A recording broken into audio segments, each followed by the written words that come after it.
in your bank account each month for 12 whole months. That's a year of yes. Yes to holidays, yes to treats, yes to shopping trips, yes to home improvements. For a chance to win £85,000 cash, text cash to 63225. One entry costs £2.50 plus one standard network rate message. Or text bonus to 63225. 5 entries cost £5 plus one standard network rate message. Go to gbnews.com/win. Entries start at £2.50. Call 0903 686 3232. Calls cost £2.50 plus your network access charge. Or post your name and number to GB18 PO Box 8690 Derby DE1 9TT. UK only. Entrance must be 18 or over. Lines close at 4 p.m. on the 30th of January. Please check the closing time if listening or watching on demand. Good luck. Exciting news. Every Friday, my Patrick Christys Tonight Show is going to have a twist to it. We're welcoming some special guests. You. That's right, on Fridays I'm going to be doing my show in front of a live studio audience because this show is about you and what you have to say. It's going to be the same big debates, same big topics, same big opinions. But every Friday night at 9 p.m. you are invited to come on down to Patrick Christys Tonight to be a part of the action. Only on GB News, the People's Channel, Britain's news channel. Hi, I'm Michelle Dewbs and my show is your opportunity to cut through all the noise and dive in headfirst to some robust debates. Ideas clash. Situation, isn't it? Because the failure is... You're deliberately avoiding my point. Nothing's held back. And if you think this is the end of it, wait for more. And we do not shy away from the difficult stuff. Sometimes I want to shake people and say, if only you understood. So join me on Dewbs and Co weeknights at 6 p.m. only on GB News, Britain's news channel. Mornings don't have to be tiresome, especially if you have the right company. Wake up to news as it happens, opinion and debate, and of course, a little bit of entertainment too. Because when the kettle's on, we're on. That's Breakfast on GB News, a show worth waking up for. Every morning from 6 a.m. Only on the People's Channel, Britain's news channel. We'll spread the news, you spread the word. From the school run to the home run, watch a new show for all of Britain. So he can say whatever he wants. A straight-talking show where all voices are heard.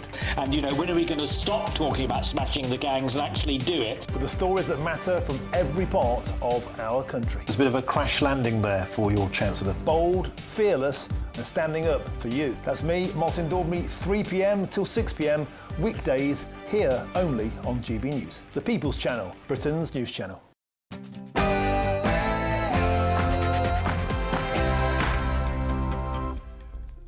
Good morning and happy St. Andrew's Day. Welcome to Sunday with Michael Portillo. Henry David Thoreau once wrote, "The thinnest yellow light of November is more warming and exhilarating than any wine they tell of." Extraordinary. On this final day of the month, you're most welcome to 2 hours of warming and exhilarating conversation on arts, culture, politics and current affairs here on GB News. Kemi Badenoch berated the Chancellor's budget in the House of Commons, and many criticised it for transferring wealth from working people to non-working people. Since Nigel Farage also favoured scrapping the 2-child limit on child benefit, do the Conservatives have an opportunity to emerge as the party that will tackle welfare spending and restore public finances? We will discover what my panel thinks. The Chancellor's budget has been met with overwhelmingly negative reactions. Just 11% say that Rachel Reeves is doing a good job.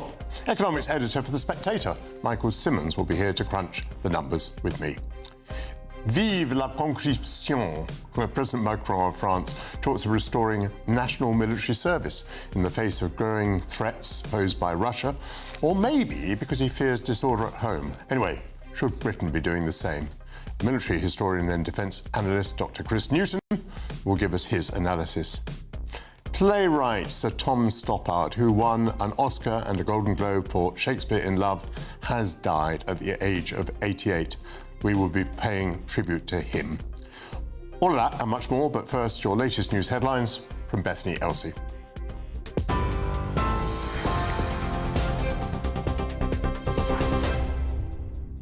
Good morning, Michael. I'm Bethany Elsey with your top stories at 11 o'clock. The Chancellor has defended her budget and denied misleading the public about the size of the fiscal gap in order to raise taxes. Rachel Reeves is under increasing pressure after the Office for Budget Responsibility revealed they informed the Treasury that the gap in public finances was likely far smaller than the 20 billion she had suggested, and that at one point they forecast the economy to be in surplus. But the Chancellor is adamant tax rises in the budget were necessary. If I had come on this programme today and said at the end of my budget there's a £4.2 billion surplus, you would have said, and rightly so, that's just not enough, is it, Chancellor? And you would have been right, because we did need to build more resilience into our fiscal position. A £4.2 billion headroom would have been the lowest headroom against the fiscal rules that any Chancellor had ever delivered. Well, MPs cross-party are not happy. The Liberal Democrats are urging Rachel Reeves to answer questions in Parliament, while the Conservatives and Reform UK are asking for her resignation. The bottom line, Camilla, is that she told a lie. She said that there wasn't any money. The OBR said that there was, and has shown evidence that they had told her that. She wanted to raise money for welfare, and that's what she did. Confidence is absolutely shattered in her competence, in the numbers, in the huge increase in borrowing forecast by the OBR in just 6 months. If she's got one piece of information and then goes out and says that something else is happening, that's very destabilising for confidence of households and of the market. So she's got very serious questions to answer about why on earth she went out there to do that pre-budget speech, which is almost unheard of. To the US now, and 4 people have been killed and 10 others injured in a mass shooting at a child's birthday party in California. Officials there say children are among the fatalities. Police were called to a banquet hall in Stockton, around 60 miles east of San Francisco, yesterday evening. It's understood the attacker is still at large and his motive is unclear. District Attorney Ron Freitas says when the person responsible is caught, they will face the full force of the law.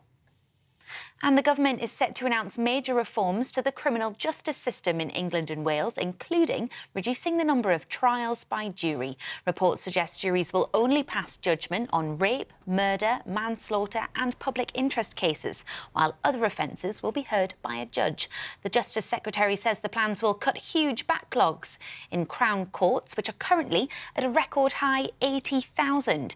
David Lammy says the changes aim to put victims first, saving them from years of torment and delay.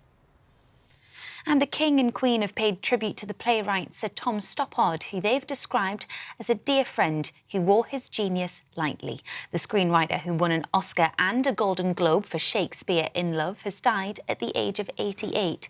Mick Jagger also paid his respects, describing Sir Tom as a giant of English theatre. You're up to date. I'll have more for you at midday. Take the GB News family with you on any device. As long as you have an internet connection, tune into GB News anywhere on the planet or beyond.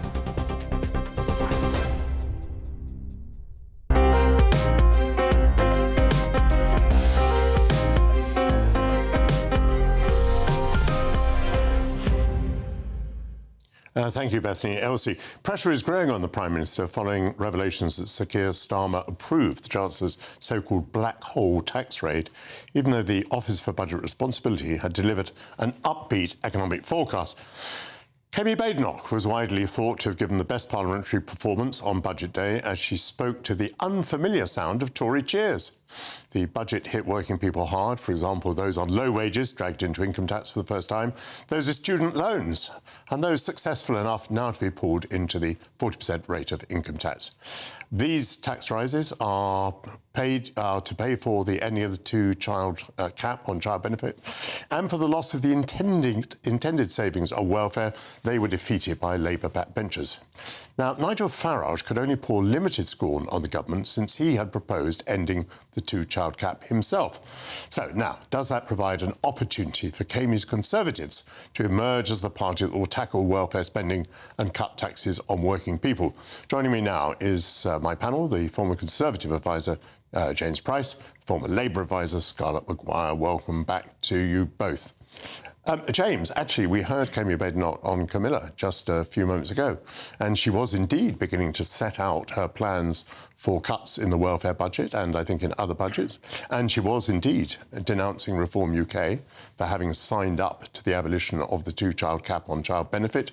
So, do they sense an opportunity, the Conservatives? Yeah, I think absolutely right. I think the Conservative Party is still the most trusted when it comes to the economy when you look at opinion polls and the way that things are going. And after the result of this budget will continue to go badly in terms of the British economy. It's definitely an area that other parties can make ground on. And the Reform Party have backed some of these measures that Rachel Reeves has done, which I think is a real strategic error from Nigel Farage, because the size of the welfare bill already is absolutely enormous. It's grown because of this budget to the expense of economic growth and of working people and all the rest of it. And it's just, I think, personally, totally out of control and has been since COVID. And if you care about people who need welfare to get by, people who've got issues with health or poverty and all the rest of it, then you too should be angry about this, because it means that less money will go to people who actually need it, as the Chancellor feels that she needs to splurge all this money elsewhere to keep her very aggressive left-wing backbenchers happy. And these are the people, by the way, who, when she actually, to be fair, tried to cut welfare a tiny bit a few months ago, went absolutely outrageous, rebelled against it, and some of them said, it's just a few billion quid. I don't know what the bond markets are so worried about, which shows their level of economic illiteracy. James, I would say that until now the Conservative Party has suffered from at least two major problems in making its voice heard. The first, that it was so recently in office and people remember its record, remember how it increased public spending and taxes. The second problem, that it's divided and therefore people doubt, for example, whether it would actually be united on some of the things that Kemi announces or would choose to announce. Do you think it's beginning to get over those two issues? And I certainly hope so. And we can see now why effective opposition is so necessary. Let's be really clear here. Rishi Sunak, a man I've not been a big fan of in all kinds of ways, said during the general election last year, bookmark this tweet, he said, or read my lips, Labour will put up your taxes. And the Labour Party said, we won't do that. We won't put up taxes on, quote, working people. Well, they lied and they did it once already at the last budget, and they've lied and they've done it again. They've lied to the British people. They've lied to the British business. They've lied to the international bond markets. We're going to see all kinds of problems as a result of this. I think it's really important that there is effective opposition to this. And Kemi Badenoch and Mel Stride, the Shadow Chancellor, have both come out and said that they think that Rachel Reeves should resign or be sacked. And I completely agree with them about this. I think what she's done is outrageous. And as more people realise that she has talked the country down and lied so that she could raise taxes on working people, so that she could use that as a bribe to appease her backbenchers, the more furious people will be. And it's good that her feet are being held to the fire on that. Scarlett McCall, Can I just say this? No, let me ask you a question. I've been quite surprised the extent to which a sort of steady theme has settled in about the budget. Before we got onto the lying theme, but the steady theme was that this was a transfer from people in work who are paying taxes to people who are out of work for whatever reason. That phrase, this is a budget for Benefit Street, seemed to catch the public sense. And also, it seems that the ending of the two-child cap on child benefit has not been very popular with the wide public. It may be something that's hugely valued by Labour backbenchers, but it doesn't seem to be popular. Comment on that, if you would. So it never was, right? I mean, there is no question that it was never going to be a popular move.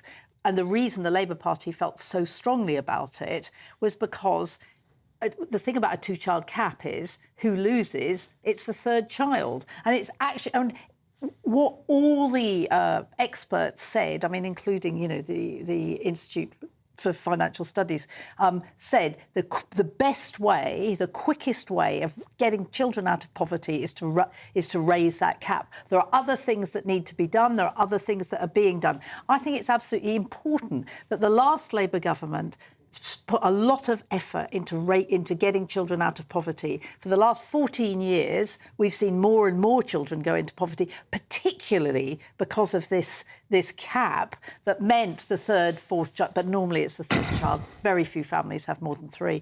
They can't afford to have them. And, I mean, what... Sorry, they can't afford to have them? That's Conservative policy. If you can't afford to have the child, don't have the child. No, they have... No, but there are lots of reasons why you can have children by accident. I am one, can I say? Out of the 5 children in my family, right, 2 of us were planned, 3 were complete accidents. So a lot of the time, but what happens is it's the children who lose out. So it was always about, I think, 60% of the people who will be affected by this cap are in work. So this isn't about the whole thing about Benefit Street. I mean, actually, most of the welfare budget, as we both know, goes on pensions, right? And I note that nobody is talking about the triple lock. It's the triple lock that costs... Lots of people talk about triple lock. Not politicians. Right, OK. That neither Kemi Badenoch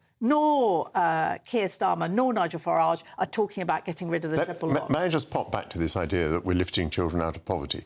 I mean, I would put it to you that this is all an absolute fiction. So this idea of poverty, it's a line on the distribution of wealth.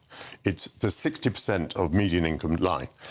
For example, if you manage, and maybe Labour will, if you manage to drive all the rich people out of the country, then the wealth of the country falls and these children will supposedly move out of poverty because it's only expressed as a proportion of other people's income. In other words, it's nothing to do with poverty, it's to do with inequality. But, Michael, we know there are children in poverty. We know there are children who are being brought up in flats and you're going to tell us that paying 1 extra child benefit is going to suddenly lift them out of poverty? Well, it's going to make a difference to their lives. I mean, we do know that in Britain today that there are children who go to school hungry. That's why we have breakfast clubs. That there are parents who can't manage, and there are lots and lots of people who live in terrible rented accommodation that is damp. And actually, we're trying to change that. I think it's a really good thing that we're trying to change that. I wonder why the public doesn't in large numbers.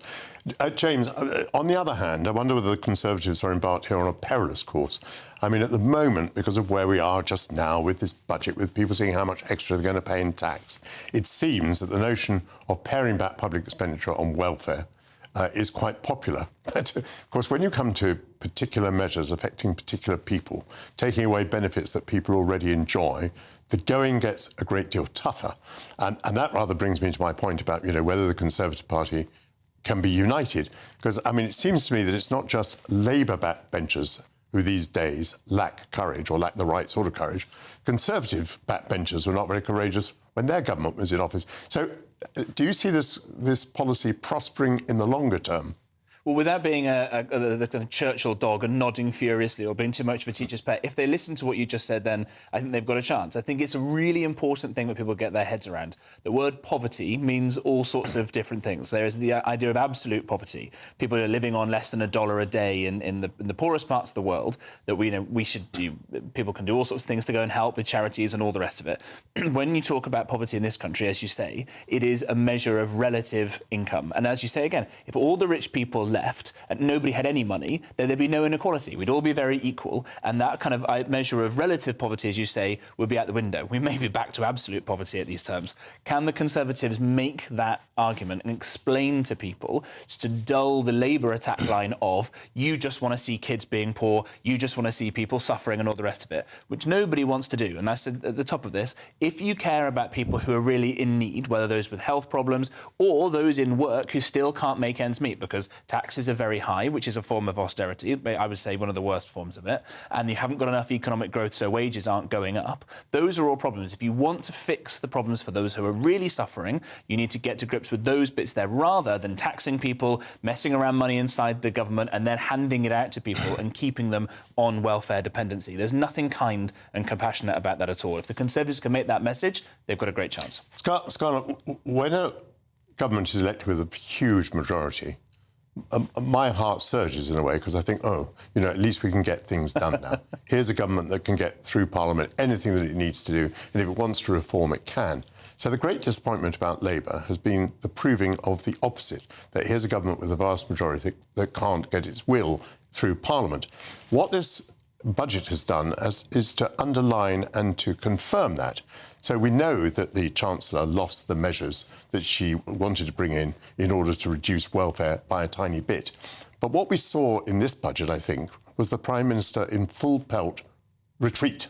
being chased by her backbenchers. And that isn't very good for confidence, is it? No, I mean, I absolutely disagree. Right? Is that I think, I mean, the problem with what happened with welfare was they did it the wrong way round, is they went in and said, we want to cut the budget by this £1 million. Instead of saying, how do we sort out welfare? We've got to sort out welfare. There is no question. It needs reforming. It's absolutely terrible. And the big thing about welfare is getting people back into work. And why aren't people working? Because they've been off sick for years and years, because sometimes they've been waiting for operations. And there's a real problem with young people, is once you don't go into work, it's very difficult getting them into work. These are familiar points. So yeah, I know. So, do you think Labour's going to do anything about it? Yes. What? All right. So there is now there is a guarantee that every young person will be in work within 18 months, that they will have a job. That's really, really important to get them off to get them off welfare, to get them into work. And there's more and more work going on, and that's what should have done. I mean, you know, yes, I am critical of this Labour government, because before the election, when everybody knew Labour was going to win the election, the person in charge of welfare, the shadow minister, was not looking at what had to happen. Whereas in '97, Harriet Harman and Gordon Brown, between them, had, you know, lots of things to get people back into work, to bring down the welfare budget. You don't bring down the welfare budget by just saying, we're going to cut this, we're going to stop letting people this. You bring down the welfare budget by getting people into work, which is a double thing. And can I say, when you say there isn't poverty, why do we have so many food banks? I mean, we had no food banks. Neither one of us said there wasn't poverty. We just said the definition of poverty is entirely wrong. What I'm saying is there is a lot of poverty out there. Let me ask James. I can't remember what I was going to ask you, James. Oh, yes, triple lock. Yeah.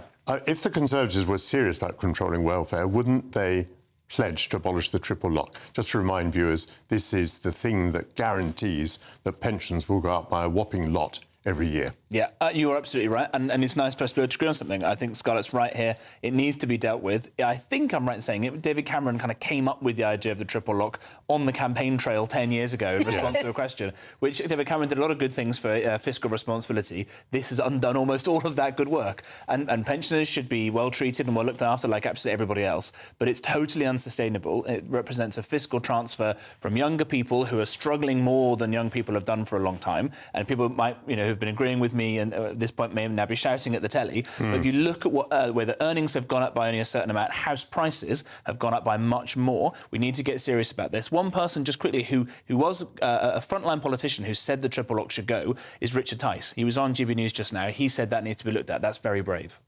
Thank you very much indeed. Thanks, panel, James Price and Scarlett Maguire. They'll rejoin me at noon to discuss the role of the lie in politics. Coming up, have you got budget blues? Only 11% of those polled think that the Chancellor is doing a good job. More on that next with the economics editor of The Spectator, Michael Simmons. This is Sunday with Michael Portillo, only on GB News.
Westminster's full of talk, but out here, it's the real world.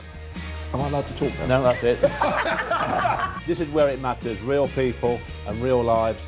That's what politics is all about. In fact, has Trump made a good start? No. Straight answers, no spin, and just a couple of pints. How many fingers have I got up? About 10. So join me for Lee Anderson's Real World every Friday at 7 p.m. only on GB News. The People's Channel, Britain's news channel. You want to know what's really going on in the corridors of power? Labour don't know what to do with you half the time, and that makes you quite lethal in the chamber. Get behind the headlines with Chopper's Political Podcast. Join me, Christopher Hope, as I sit down with the great and the good of British politics. We'll see where this ruling takes us. These are the stories shaping our nation. Chopper's Political Podcast, available now on all platforms. Listen in and stay ahead. Decisions made in Washington aren't just shaping America, they're shaping Britain too. From migration to global security, from crime to health. Whatever happens in the White House today will be felt in your town or city tomorrow. That's why The Late Show is live from Washington, D.C. Cutting through the politics to show you what it all means for Britain.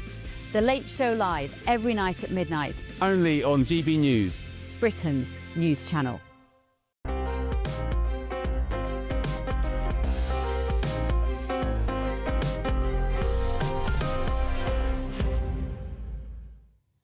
It's not easy to follow a budget, especially when the government's story changes day by day. If the fog is now clearing from the battlefield, why did taxes go up so much? Who gains, who loses? And when, by the way, will the various changes come into effect?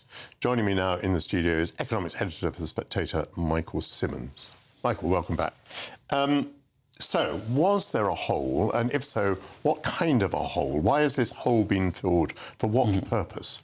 Well, before the Chancellor had made any decisions, what they call the pre-measures forecast from the OBR, there was no fill to hole at all. There was no hole to fill. Sorry, there's no hole to fill at all. In fact, she was in surplus by over £4 billion. But of course, since the spring statement, there's been certain U-turns. So on winter fuel, on the disability benefits cuts, and when you factored those decisions in, and the fact that the Chancellor wanted to increase her total headroom, that meant that there actually was a hole. And where the dishonesty argument comes in is because the Chancellor certainly, lied through a mission at least to let the markets and to let us journalists and to let everyone think that the hole was there because of the productivity downgrade. And that turned out to not be true at all. There was a bad downgrade to productivity, but it was more than cancelled out by essentially inflation pushing up wages and pushing up tax receipts. So nothing in the economy created a hole that, like the Chancellor let us believe. It was her decisions and the Labour Party's decisions that created this hole that she then filled with tax rises. She is saying today that having more headroom is obviously not a bad thing. Indeed, she's saying, you'd be criticising me if I didn't. Yeah. Does she have a good point? Yeah, she's completely right. And I'm totally baffled by the comms strategy in the run-up to the budget, because it's a very good argument to make. And actually, I think some people are surprised when she delivered the budget, or rather when the budget leaked an hour before she delivered it, the gilt yield improved because the market seemed to be happy with the budget. And that confused some people. But the reason they were happy is because she increased this fiscal buffer, she increased her margin of error. So I don't understand why in the run-up to the budget she didn't lead with that and say, look, I want to increase my margin of error. We need to get away from these speculative crisis situations that we seem to constantly be in, and the way I do that is by building this headroom. Just make that argument. And she's right to make it now, but why wasn't she making it weeks ago when she was banging on about this productivity downgrade black hole that didn't actually exist? No, it's very strange. Tell me about the rise in welfare spending. There's a 16 billion figure that is mentioned. The estimate of welfare spending went up 16 billion between March and now. For what period?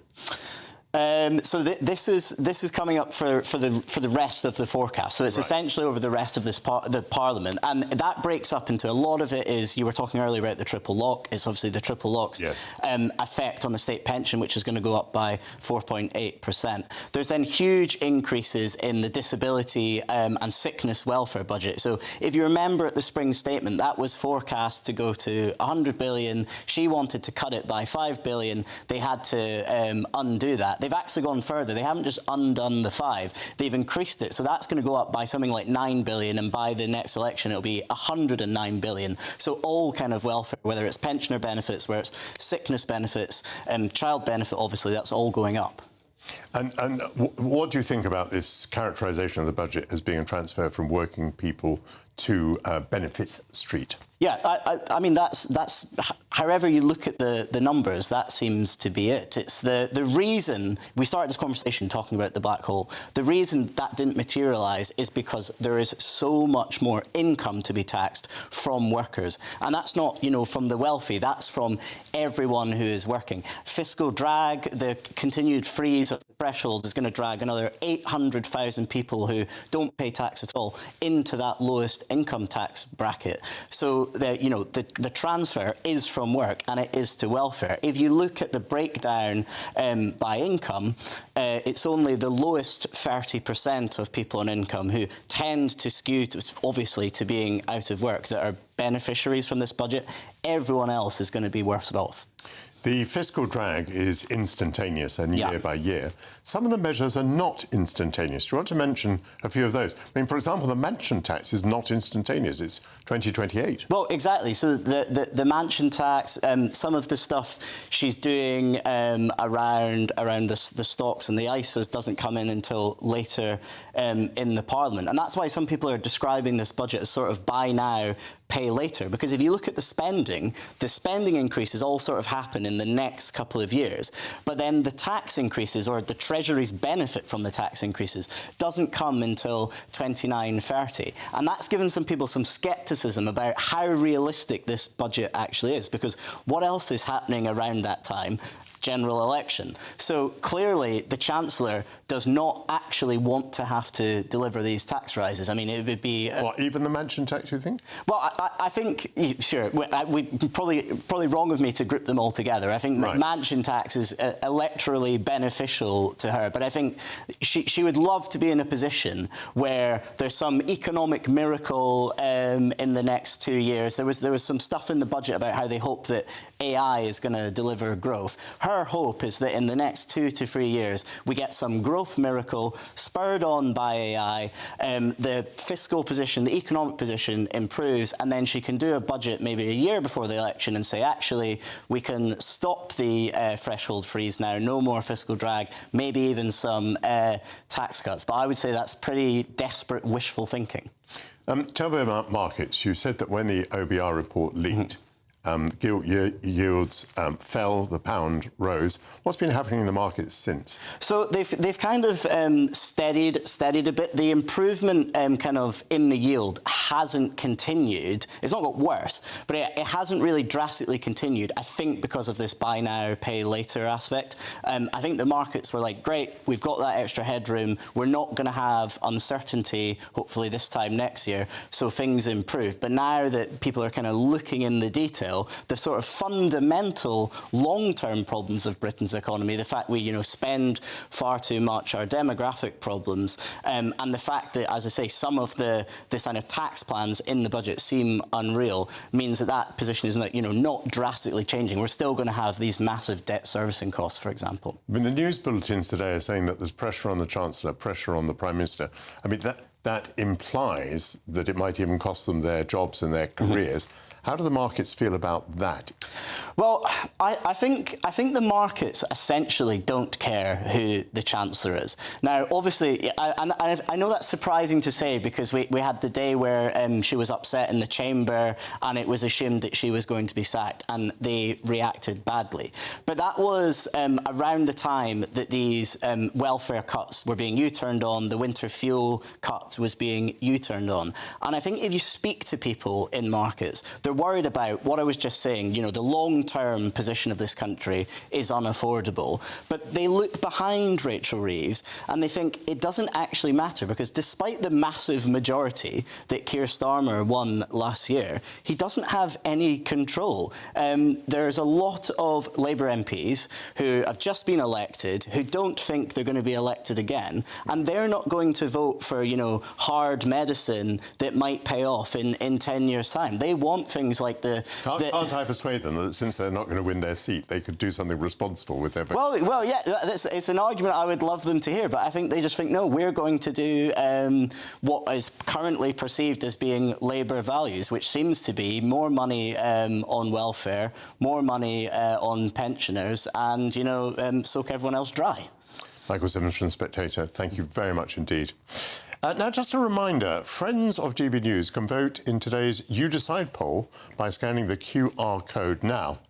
And we're asking, would reversing the tax rises restore your faith in the budget? 6% say yes, 94% say no. That's the score so far.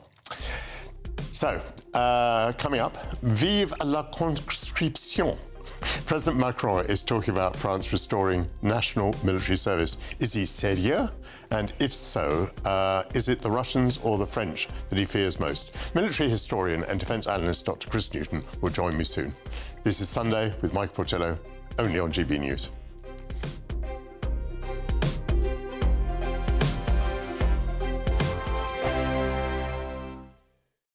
Good morning and welcome to your latest GB News weather update from the Met Office. Yes, there'll be a few showers around for some of us today, but for most, it's a fine end to autumn with some sunshine. It will turn wet and windy, though, from the northwest later today and more particularly tomorrow, and that's courtesy of this frontal system moving in from the southwest. An amber warning for heavy rain across South Wales already in place for Monday. But back to Sunday afternoon, though, and it's a lovely sunny picture out there for most of us. Blue skies across for many areas. Just one or two showers, mainly on North Sea coasts and some around Wales and Irish Sea coasts as well. But for most, there'll be some pleasant spells of sunshine, lighter winds than yesterday as well. And whilst chilly, temperatures in the mid-single figures in some northern areas, it shouldn't feel too bad in that sunshine. As we go into this evening, there'll still be one or two showers around across the south and the southwest, but these mostly isolated, so temperatures quickly falling away after dark underneath those clearing skies. Further west, though, winds already starting to pick up across Northern Ireland, turning cloudy and wet, with some heavy bursts of rain pushing in here, and that rain coming into western Scotland as well later this evening. Further east, though, underneath the clearing skies, an early frost developing for some eastern parts of Scotland. Now, through the course of the night, we'll see that wind starting to freshen, turning windy in the west with gales developing through the early hours and turning increasingly wet for many areas as well. Weather warnings coming into place, yellow warnings for rain in some western parts of England and Wales, and an amber warning for rain developing across South Wales. So a very wet but milder end to the night for some of us. And it will lead into a windy and wet start to the day on Monday. So coastal gales for most of the day across the west, as I say, and some particularly heavy spells of rain running northwards across parts of Wales, northwestern parts of England, southwest Scotland. The rain tending to ease from Scotland and Northern Ireland otherwise, though. Some brighter skies here with some sunny spells and just a few showers. And look at these temperatures tomorrow, much milder than of late, highs of 12 or 13 degrees. No matter the state it's in, this is our nation. Join me, Jacob Rees-Mogg, for a genuine, honest discussion on where we have been, where we are going, and where we are with the people who set the direction. Tune in to State of the Nation every Monday to Thursday, 8 to 9 o'clock. Only on GB News. Britain deserves a newsroom that puts the facts and your voice first. Well, and that's what you get on GB News. Lively debates, lively conversation. And we're not afraid to hold power to account. And each other. So join me, Andrew Pierce. And me, Miriam Cates, for Britain's Newsroom, weekdays from 9:30 on GB News. At GB News, we love to hear from you, our loyal community. So drop us a line at gbnews.com/yoursay. There you can talk to each other and also to the presenters live on air. gbnews.com/yoursay, because GB News is your channel, Britain's news channel.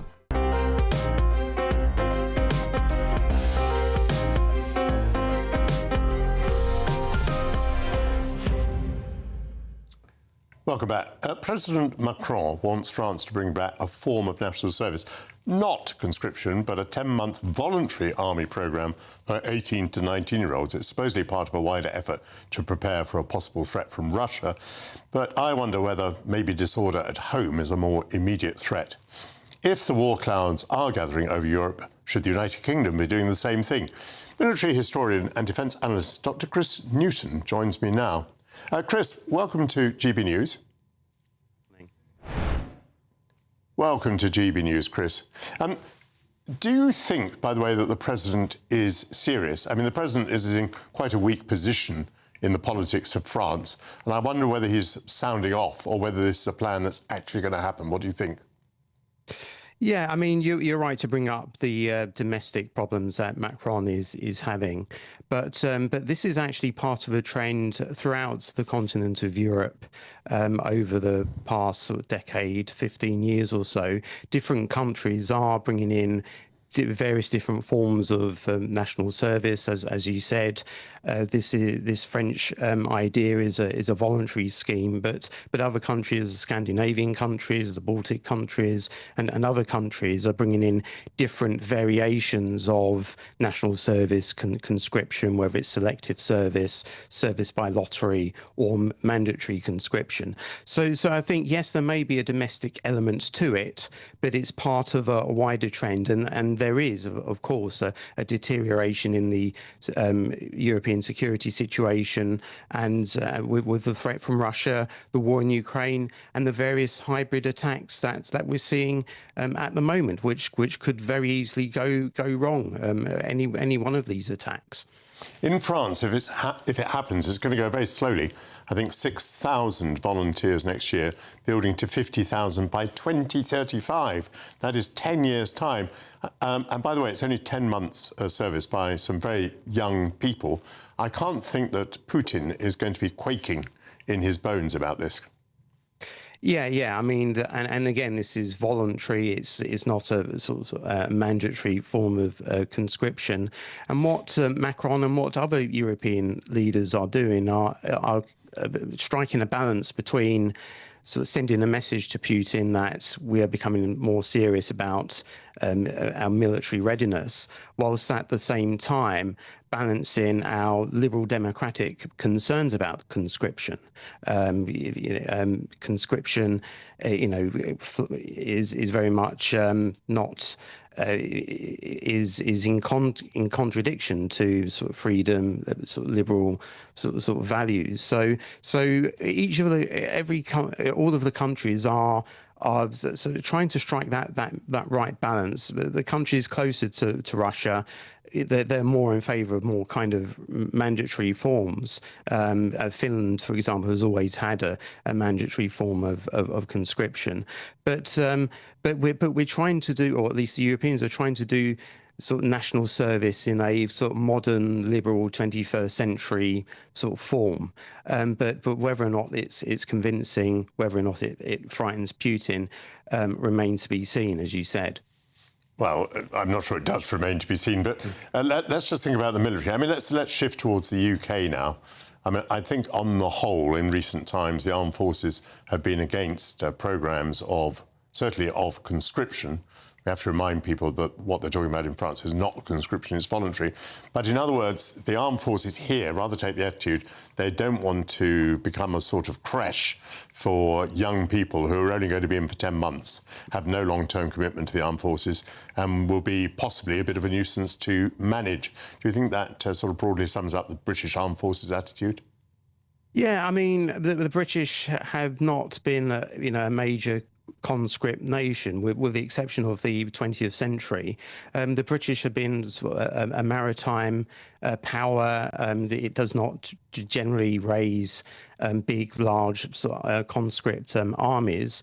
But you're right, in terms of the concerns today, there are concerns about the cost of any potential national service, the resources it would take up, whether the resources in terms of training personnel. The trainers need to train the regulars, and you're asking them now to train other people. But there is also a growing sense of urgency, as as what we've been discussing a bit earlier, in terms of, well, voluntary recruitment is not delivering on the numbers. So what do you do? So that's why there are some in military circles that are raising the prospect of a form of conscription, or following something like France. Rishi Sunak during the election proposed a Scandinavian type of model. So if we're not raising enough personnel through voluntary means, what do we do? And that's where the urgency and the debate comes in. I suspect that many people in Britain who would support such a proposal, if such people exist, would probably be thinking about social reasons for getting volunteers to join the armed forces, rather than maybe military and strategic ones. But anyway, that's an extra topic. Dr. Chris Newton, I thank you very much for joining me on GB News today. Thank you. Coming up, playwright Sir Tom Stoppard, who won an Oscar and a Golden Globe for Shakespeare in Love, has died at the age of 88. We will be paying tribute to him next. If you're in search of some holiday sun, here's the forecast for some of the top European destinations. You're looking happy. Well, the forecast looks good. So you've sorted the travel insurance then? All Clear Travel Insurance sponsors GB News Travel Destinations Forecast. Hello there, and this is your holiday forecast from the Met Office. It's a little bit changeable across Europe over the next week or so. We do have a few showers across the Canary Islands to begin with, but some nice bright sunshine for Spain, maybe just feeling a little bit cooler than normal here. For northern Italy, we do have some heavier showers to begin with, and we do have some nice bright sunnier spells for Greece. Now, it does remain a bit unchangeable over the next few days, but for Tenerife, the temperatures are slowly on the rise. All Clear Travel Insurance sponsors GB News Travel Destinations Forecast. I'm Michelle Dewbs. This is Dewbs and Co with you. Hello everyone, Patrick Christys here to GB News, Britain's news channel. Access the stories that matter to you. Take the GB News family with you on any device. And as long as you have an internet connection, tune in to GB News, anywhere on the planet or beyond.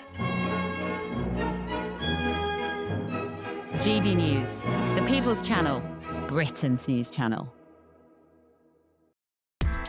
Join me, Nana Akweer, for an informative, interactive news programme with a difference.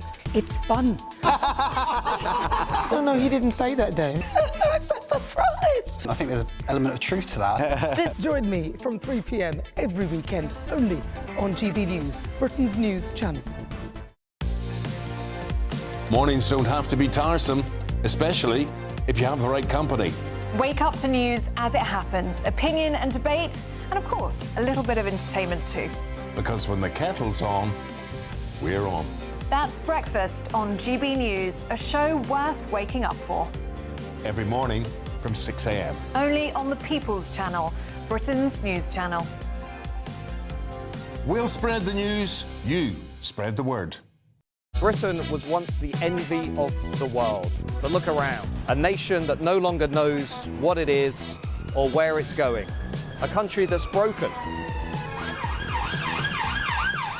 How do we fix Britain? How do we bring it back? Friday night with Matt Goodwin at 8 p.m. only on GB News. Decisions made in Washington aren't just shaping America, they're shaping Britain too. From migration to global security, from crime to health. Whatever happens in the White House today will be felt in your town or city tomorrow. That's why The Late Show is live from Washington, D.C. Cutting through the politics to show you what it all means for Britain. The Late Show live every night at midnight. Only on GB News, Britain's news channel. No matter the state it's in, this is our nation. Join me, Jacob Rees-Mogg, for a genuine, honest discussion on where we have been, where we are going, and where we are with the people who set the direction. Tune in to State of the Nation every Monday to Thursday, 8 to 9 o'clock. Only on GB News. Bold. They are under no illusion. Ray, Are you a human trafficker? Boundless. I've had enough of the nonsense, and I'm not afraid to say it. Don't get this on the BBC. Every weeknight, I tear through the headlines. The smell of gasoline. Should we be worried about it? From Westminster madness to cultural war chaos. What I'm going to do now is they are throwing things out the car as we speak. Get ready, Britain. Here we go. Patrick Christys tonight, weeknights from 9 p.m. only on GB News, Britain's news channel.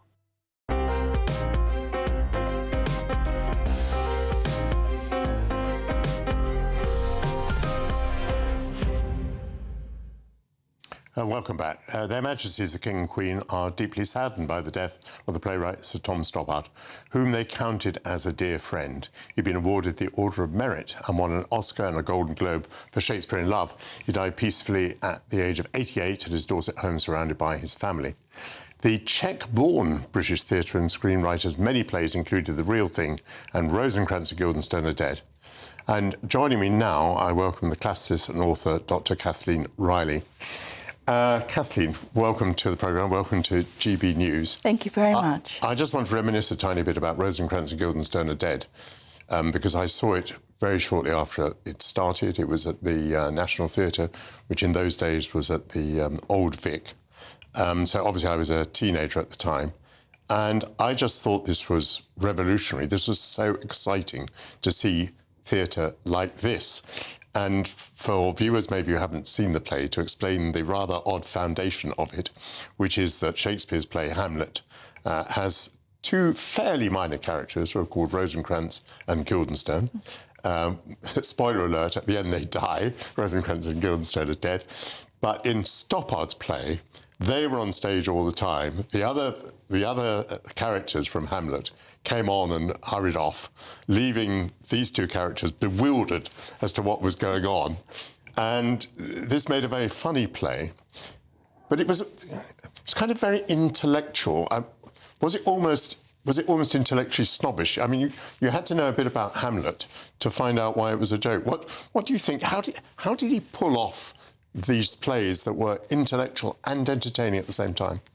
Well, I think that's the crux of the matter, is that Stoppard, who wasn't university educated himself, he was a great autodidact, but I think he was singular in having such an intellectual breadth to his play. He loved collecting knowledge, he loved sort of showing off knowledge, and a bit in the same way that I think the best way to learn about a subject is to write a book about it. Stoppard seems to have thought the best way to learn about something in depth is to write a play about it, and he did it with genius. So there's a terrific combination of cleverness, of wonderful wordplay, dazzlingly brilliant wordplay, but also genuinely funny jokes. And combined with all this is a real humanity, a tenderness that I think sometimes gets overlooked. There's always the criticism that he was more head than heart, but I think that's very untrue. I think it's his humanity that permeates these plays. So with Rosencrantz and Guildenstern, it's very clever, it's very funny, it's very imaginative. The very idea of taking these two friends or sort of attendant lords, minor figures in the play, making them the centre of the universe with all the Hamlet himself and the court at Denmark, all that's going on around, and these two hapless fellows, doomed fellows who don't quite know what it's all about. And of course, it was called at the time this great existential comedy or drama, and it's thought that Stoppard said he didn't know what the word existential meant until he read it in a review himself. What was your favourite play, and what was his, by the way? Well, they coincide in that I believe his was The Invention of Love, which is less known than something like Rosencrantz and Guildenstern or Arcadia. It was about the great classical scholar and poet A.E. Housman, and I think it was the first play I saw in London of Stoppard's, and I was a young classicist at the time, so it had a great impact on me. I was able to get a lot of the in-jokes, and I believe that when it was shown on Broadway, there was a 30-page crib of all these allusions to 19th century literature, to to classical literature. It was a very dense, complex play, but again, at its heart is this very human figure of A.E. Housman, who was a dry-as-dust textual critic, but a poet who could respond so sensitively to the beauty of Horatian poetry, and who had this tragic, unrequited love for his Oxford contemporary Moses Jackson, and he gets right to the heart of that. But it's what Stoppard does in this play, and many of them, is really explore notions of time, of memory, of things that are lost, misremembered. And it's a theme that I very much have an affinity with, and that is the ancient Greek concept of nostos, of homecoming, ideas of memory, travelling back through time. And he's wonderful, Stoppard, at the interplay between past and present, and how we relate to time. He also dramatises epistemology, that is the nature of knowledge. So perhaps all his plays play with this idea at some level, how we acquire knowledge, how we lose knowledge, the very nature of knowledge and what it means to us as human beings. We're coming towards the end, but I'd like to pick up on this because of a very personal experience. You were a great friend of Edward Petherbridge, who was the original Guildenstern in that production at the National Theatre at the Old Vic. Did he tell you anything about what it was like to be in that play at that time? Yes, well, when I was doing classics at Oxford, I had the great fortune to edit Edward's memoirs, theatrical memoirs, and this was his big break, Rosencrantz and Guildenstern. And he remembers as a very young, they were all very young, they were barely 30, Stoppard, Petherbridge, John Stride, who played Rosencrantz. And they had, he said, the most intimidating dress rehearsal in his memory, which was very late at night in a darkened auditorium at the Old Vic with Laurence Olivier, director of the National Theatre, the great critic Kenneth Tynan, and Stoppard himself. So quite an intimidating trio.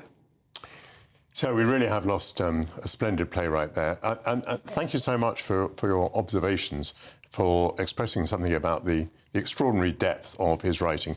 We do indeed today mourn Sir Tom Stoppard. Thank you very much, Dr. Kathleen Riley. Thank you. So that does conclude the first hour of Sunday with Michael Portillo, but please rejoin me at noon. My panel is going to be back, and they're going to be discussing the role of the lie in politics. Stefan Kyriazis has spent this chilly week warming up in London's theatres. He'll be joining me to share his reviews of Ballet Shoes, My Fair Lady and The Spy Who Came In From the Cold. It's beginning to look like Christmas already. Our GB News reporter Anna Riley has been out checking the festivities around the country. Happy St Andrew's Days. You know, Scots across the world are going to be celebrating. St Andrew, who didn't really have much to do with Scotland, but we'll be investigating how that connection came about. GB News Scotland reporter Tony Maguire has a special report. I'll be joined by another Scottish journalist, Kevin Schofield, to tell me what makes this day so very bonny to him. So all of that starts at noon. You're watching Michael Portillo on GB News. See you soon.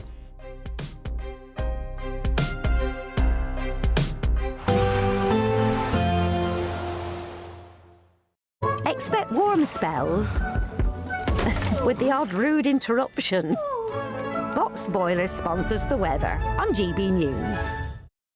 Good morning and welcome to your latest GB News weather update from the Met Office. Yes, there'll be a few showers around for some of us today, but for most it's a fine end to autumn with some sunshine. It will turn wet and windy though from the northwest later today and more particularly tomorrow, and that's courtesy of this frontal system moving in from the southwest. An amber warning for heavy rain across South Wales already in place for Monday.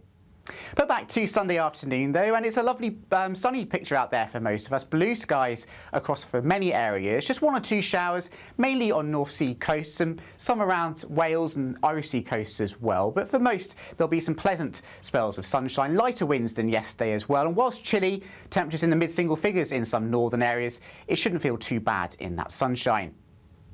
As we go into this evening, there'll still be 1 or 2 showers around across the south and the southwest, but these mostly isolated, so temperatures quickly falling away after dark underneath those clearing skies. Further west, though, winds already starting to pick up across Northern Ireland, turning cloudy and wet, with some heavy bursts of rain pushing in here, and that rain coming into western Scotland as well later this evening. Further east, though, underneath the clearing skies, an early frost developing for some eastern parts of Scotland.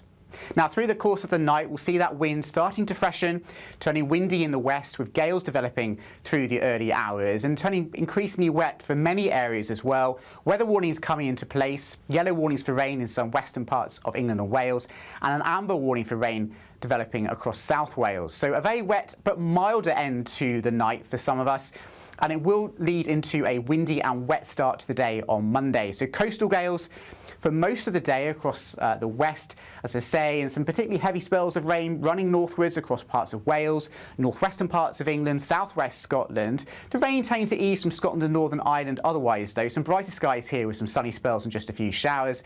And look at these temperatures tomorrow, much milder than of late, highs of 12 or 13 degrees.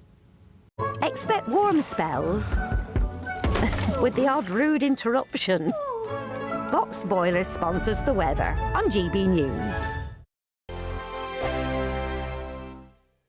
It's the greatest cash prize of a Great British giveaway so far. A simply stunning £85,000 in tax-free cash to spend on anything you like, making 2026 your greatest year to date. That could get you that brand new car, extend and improve your home, take you away on that bucket list holiday, or just give you some peace of mind over the coming months. For a chance to win £85,000 cash, text cash to 63225. One entry costs £2.50 plus one standard network rate message, or text bonus to 63225. 5 entries cost £5 plus one standard network rate message. Go to gbnews.com/win. Entries start at £2.50. Call 0903 686 3232. Calls cost £2.50 plus your network access charge. Or post your name and number to GB18 PO Box 8690 Derby DE1 9TT. UK only. Entrance must be 18 or over. Lines close at 4 p.m. on the 30th of January. Please check the closing time if listening or watching on demand. Good luck. Hi, I'm Michelle Dewbs, and my show is your opportunity to cut through all the noise and dive in headfirst to some robust debates. Ideas clash. Situation, isn't it? No, because the failure is you're deliberately avoiding my point. Nothing's held back. And if you think this is the end of it, wait for more. And we do not shy away from the difficult stuff. Sometimes I want to shake people and say, if only you understood. So join me on Dewbs and Co weeknights at 6 p.m. only on GB News, Britain's news channel. Mornings don't have to be tiresome, especially if you have the right company. Wake up to news as it happens, opinion and debate, and of course, a little bit of entertainment too. Because when the kettle's on, we're on. That's Breakfast on GB News, a show worth waking up for. Every morning from 6 a.m. Only on the People's Channel, Britain's news channel. We'll spread the news, you spread the word. From the school run to the home run, watch a new show for all of Britain. He can say whatever he wants. A straight-talking show where all voices are heard. And, you know, when are we going to stop talking about smashing the gangs and actually do it? With the stories that matter from every part of our country. There's a bit of a crash landing there for your Chancellor. Bold, fearless and standing up for you. That's me, Martin Daubney, 3 p.m. till 6 p.m, weekdays, here only on GB News. The People's Channel, Britain's news channel. Westminster's full of talk, but out here, it's the real world. Am I allowed to talk now? No, that's it. This is where it matters, real people and real lives. That's what politics is all about. The fact that Trump made a good start, no. Straight answers, no spin, and just a couple of pints. How many fingers have I got up? About 10. So join me for Lee Anderson's Real World every Friday at 7 p.m, only on GB News. The People's Channel, Britain's news channel.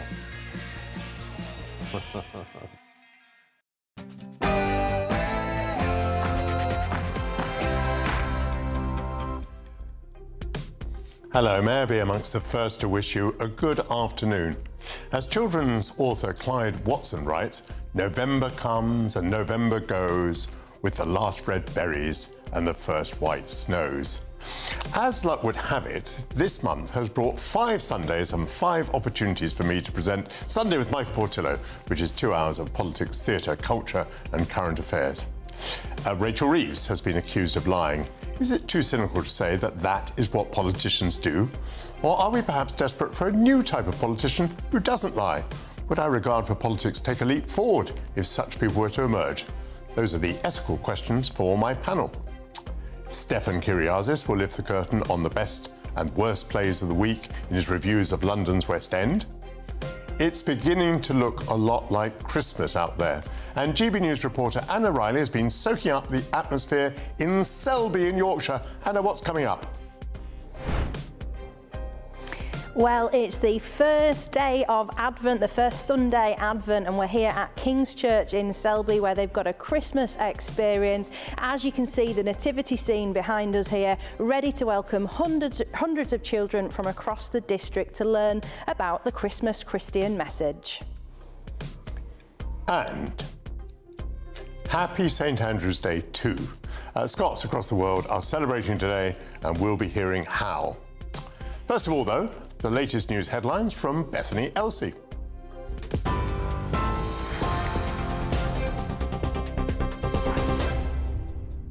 Michael, thank you. Good afternoon. Your top stories at 1 minute past 12, and we'll start with some breaking news. The former West Ham captain and manager, Billy Bonds, has died at the age of 79. His 21-year career saw him lift the FA Cup twice, as well as winning the old second division. In a statement, his family have said he was devoted to his family and that he will be eternally missed. The Chancellor has defended her budget and denied misleading the public about the size of the fiscal gap in order to raise taxes.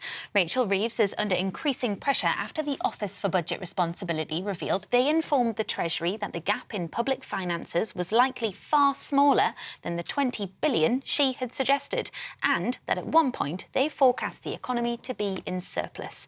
But the Chancellor is adamant tax rises in the budget were necessary. Well, the Office of Budget Responsibility have published their numbers. I've now delivered the budget. That budget is consistent with the speech that I made at the beginning of November to cut the cost of living, to cut NHS waiting lists and to cut the debt and the deficit. I said in that speech that everyone would need to contribute, but I kept that contribution as low as possible by asking those with the broadest shoulders. Just for the record, would you welcome an investigation that could draw a line under this, whether you misled the markets and taxpayers or not? I don't think that is necessary. The Office of Budget Responsibility have published their numbers. Well, the Liberal Democrats are urging Rachel Reeves to answer questions in Parliament, while the Conservatives and Reform UK are calling for her to resign.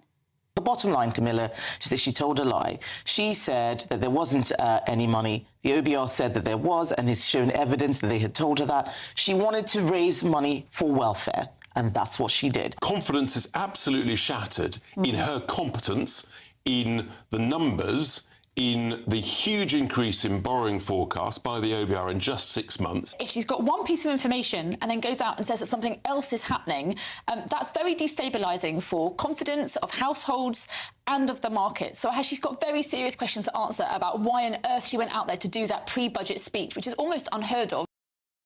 To the US, and 4 people have been killed and 10 others injured in a mass shooting at a child's birthday party in California. Officials say children are among the fatalities. Police were called to a banquet hall in Stockton, that's around 60 miles east of San Francisco, yesterday evening. It's understood the attacker is still at large and the motive is unclear.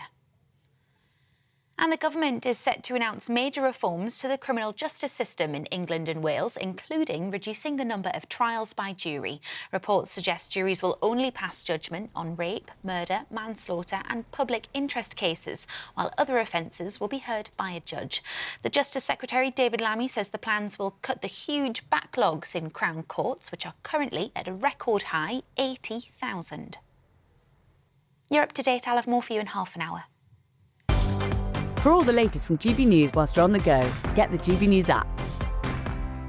Scan the QR code now to download or visit gbnews.com/app.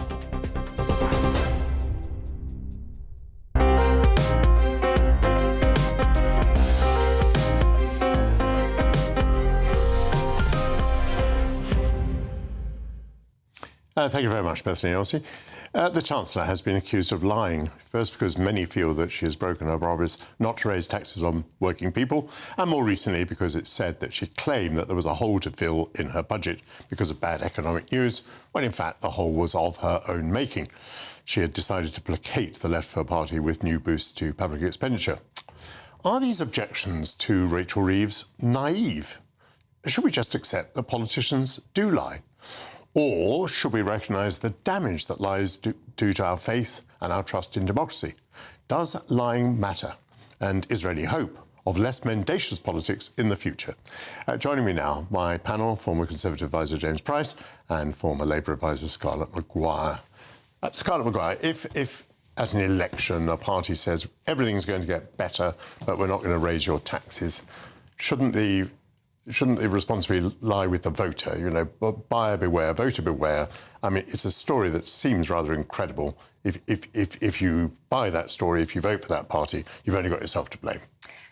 I mean, I think in the last election, to be fair, the Institute for Fiscal Studies looked at the manifestos of every party and said they do not add up. There is absolutely no way. Now, obviously, the two important parties were the Conservatives and Labour, but they were pretty awful about reform and Green, and I think they pretty much dismissed the Lib Dems. And they said, you cannot, these figures do not add up. So, in a way, you're right, is people, but most people don't hear what the others are saying, and they hear both the Conservatives and the Labour saying we're not going to raise taxes, everything will be OK.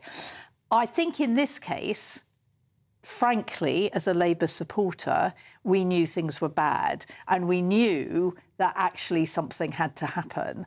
And I think it was very difficult. And I think that what happened was, I think... Sorry, you mean you knew but you wouldn't say? We knew that you weren't going to...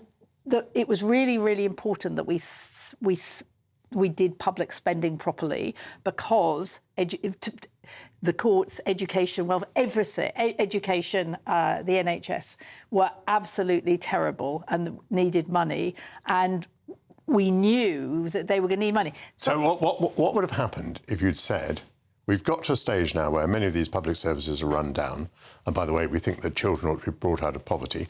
This is going to cost a bit, and I think the most straightforward way of getting to that is simply to put income tax up by 1 penny or 2 or 3. But Do you think you would have won the election?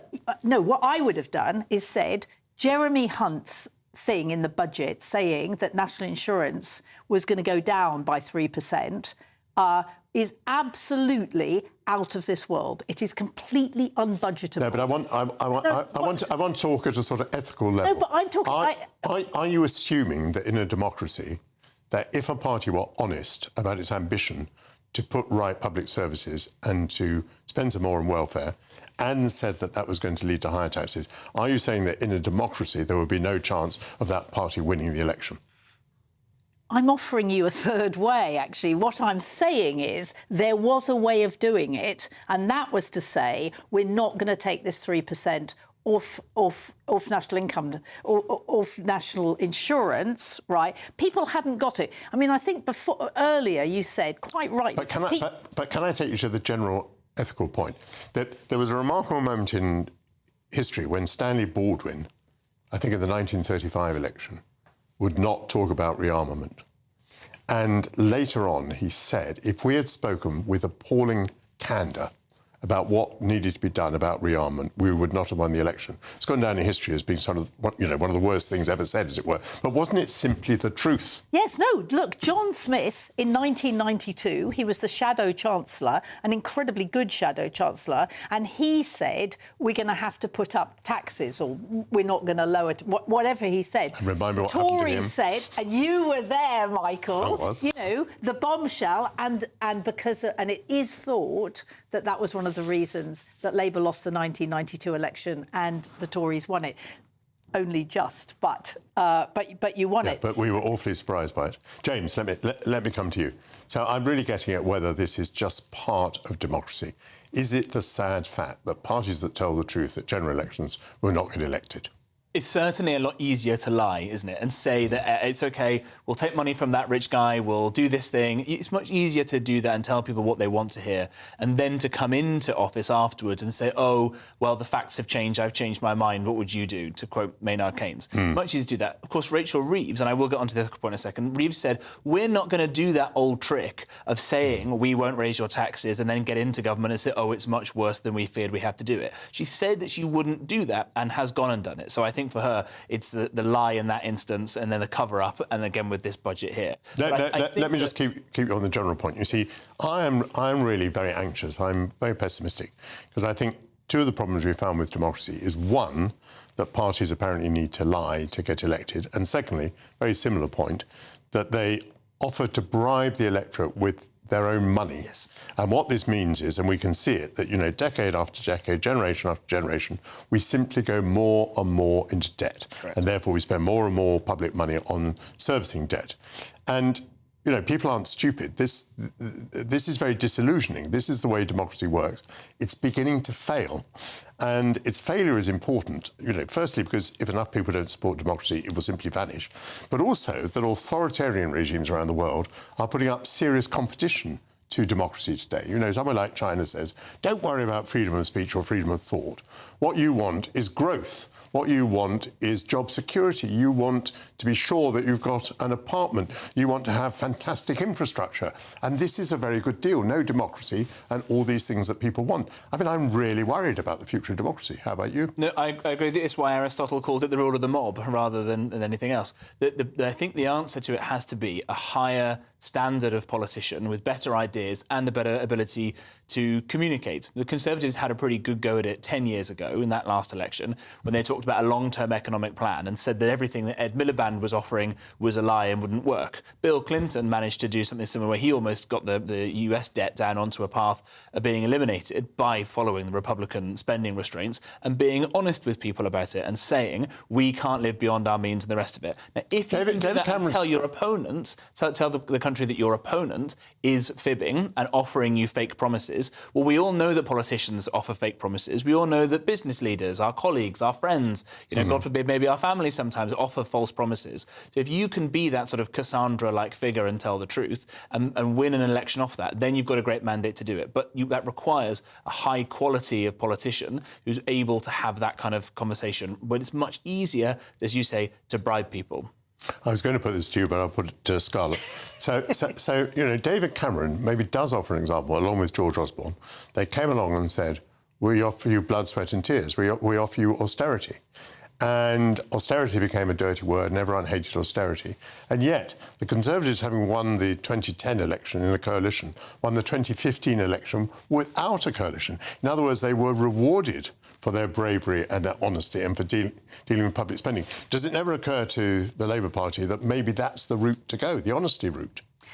Yeah, and I think by and large, that is what they do. I mean, oh, come on. I don't think it's where the public mood is this morning. I think no. Look, the thing in this particular thing, I make no bones about it. I think in last year's election that we should have said different things. That it was absolutely obvious that things were dire. I mean, one didn't have to open the books. I am not a financial expert. Let me get you off the particular again. Yes, but I made that little speech just now about the danger in which democracy finds itself. I agree. Did you think it was piffle or did you agree with it? No. I completely agree. And that is why when I talk to politicians, I say, A, they have to tell the truth. B, when they're in places like this, they have to answer the questions, right? Is that actually that's what drives people mad, is they feel that politicians are never completely honest. And that is across the... Being driven mad in a way doesn't bother me, but being driven away from democracy bothers me. No, what the problem is that every time a politician doesn't answer a question or tells something that doesn't turn out to be true, is people lose their faith and say it's like they're all acid the same. Eating away at trust. And the worst thing is they say they're all the same. Right, is there's nobody that you can trust. And so it gets increasingly difficult for somebody to say, well, here is the bad news. And I think it was actually I mean, to go to the specific, once there was a financial crash, it was much easier to say, you know, this is going to happen. COVID, it was much easier to say because we knew there was a national emergency. Last word to James.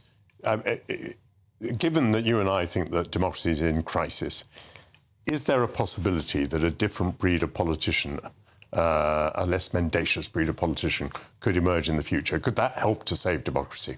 I think it would be a wonderful thing if it were to happen naturally. I think the thing that may bring that about is a full-on financial crash and a massive resetting of these things, because we've been living beyond our means for many decades now.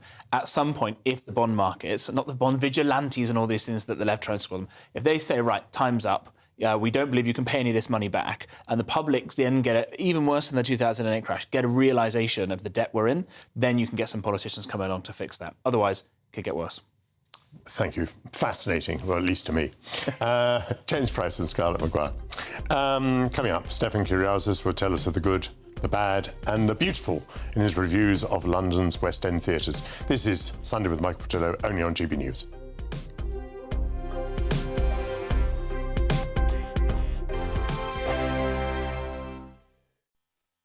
You want to know what's really going on in the corridors of power? Labour don't know what to do with you half the time, and that makes you quite lethal in the chamber. Get behind the headlines with Chopper's Political Podcast. Join me, Christopher Hope, as I sit down with the great and the good of British politics. We'll see where this ruling takes us. These are the stories shaping our nation. Chopper's Political Podcast, available now on all platforms. Listen in and stay ahead. This is GB News, Britain's news channel. People are getting married less because, you know, society has changed. People are simply becoming more secular. And because they're becoming more secular, they don't view that marriage is a divine religious institution, and that more and more people have turned away from God, and because they've turned away from God, they don't view, the institution that has been the bedrock of society. So society has changed. People have moved away from religion or organized religion, and they just don't view it as a bedrock of religious religious growth. People don't think getting right with the Lord Jesus or having a pastor in their life as part of their marriage.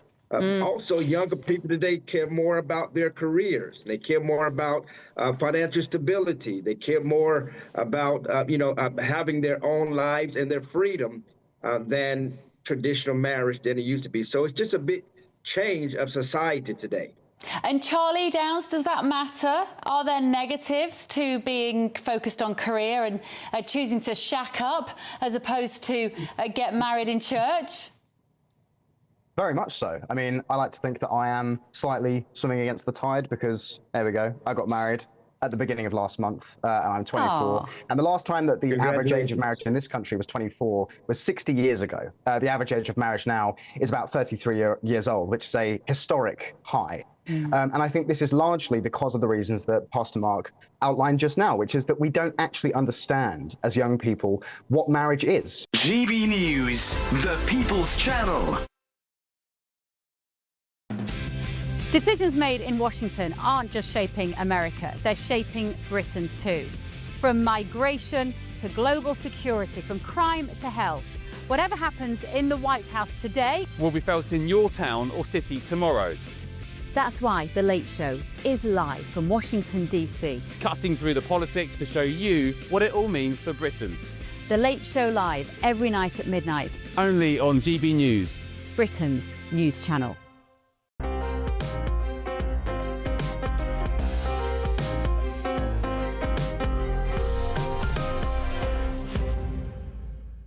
Welcome back to Sunday with Michael Portillo. Stefan Kyriazis has made his way from the theatres of London's West End to our studio. Welcome. Thank you very much.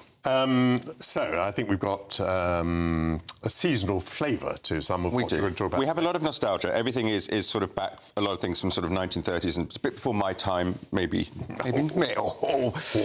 also not yours. So we're going to go first with Ballet Shoes. So this is Noel Streatfeild's 1936 novel.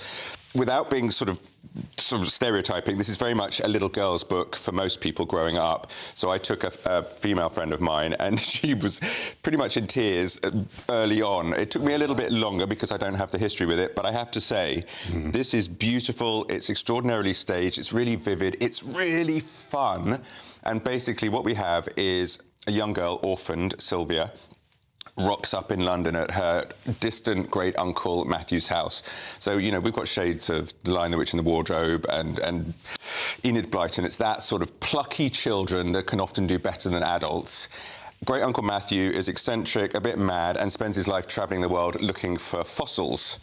And he soon heads off, and then we get this brilliant series of ridiculous disasters. The first one, his ship goes down, and then a baby bobs past on the ocean, sends it back to the house, and then we get avalanches. He ends up in a Russian hospital, fingers are taken off, half his legs gone, all this sort of stuff, and another baby comes back in the post. So he sends back 3 little girls. Sylvia starts looking after them with Nana, who's the gorgeous housekeeper, and he disappears for 10 years. And then the girls realise that the house is going under. They take to the stage. We get the most beautiful little snippets of Alice in Wonderland and then A Midsummer Night's Dream in space in the 1930s style. This show is so full of visual flair. So what's the genre? It's dance and music as well, isn't it? It's a family show. It's a gorgeous family show. So there is wonderful music. It's not a musical. There's wonderful dancing, but that's just part of the entertainment. It's basically a story about family, about found family. They have to take in lodgers, so you get this colourful group of characters as well. It's so full of heart, so full of goodwill, so full of hope for the best in all of us. How lovely. You root for them. It got some 5-star reviews. Big 5 from me as well. I loved it. This is going down as one of my favourites. This one's at the National Theatre until February, and I cannot recommend it enough. It's glorious. But I might weep, might I? Oh, I don't know. If you can find the little girl inside you, Michael, and channel her, I think you might. I'll look carefully. Okay.